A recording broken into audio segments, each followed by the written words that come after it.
20 சீட்டை வாங்கி 4 பேர் தான் ஜெயிச்சிருக்கான். அப்படின்னா 4 மடங்கு தோத்துருக்காங்க நினைத்தோம். ஐநாங்க 20ல் 5 மடங்கு சீட்டை வாங்கி 1 மடங்கு ஜெயிச்சா 4 மடங்கு தோல்வி தானே.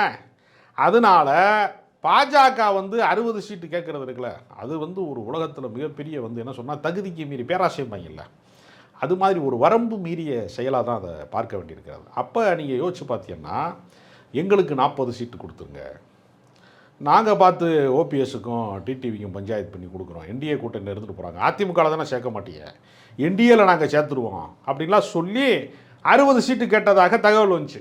எப்போ மத்தியானத்தில். சாயங்காலம் அவங்களே சொல்கிறாங்க பேச்சுவார்த்தை முடிவுக்கு வந்துருச்சு, 23 சீட்டு பாஜகவுக்கு, 3 சீட்டு ஓபிஎஸ்ஸுக்கு, 6 சீட்டு இவருக்கு கொடுக்க போகிறோம் அப்படின்னு ஒரு இது வந்துச்சு, ஒரு கதை வந்துச்சு. ஆனால் அது சாயங்காலமே ஓபிஎஸ் கூட்டத்தை போட்டு இபிஎஸ்ஸை ஒழிக்காமல் விட மாட்டோம் அப்படின்னு வைத்தியலிங்கம்லாம் பேசினார்.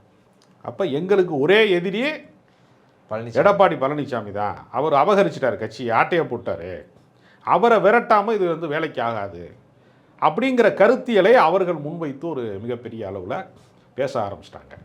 அப்புறம் அவர் பேசிகிட்டு இருக்கும்போதே இந்த பக்கம் டிடிவி தினகரன் 6 சீட்டுங்கிறது வதந்தி. அப்போ எடப்பாடி பழனிசாமியை முதலமைச்சர் வேட்பாளராக ஏற்றுக்கொள்ள மாட்டோம் என்பதில் ஓபிஎஸ் உறுதியாக இருக்கார், டிடிவி தினகரன் உறுதியாக இருக்கிறார்.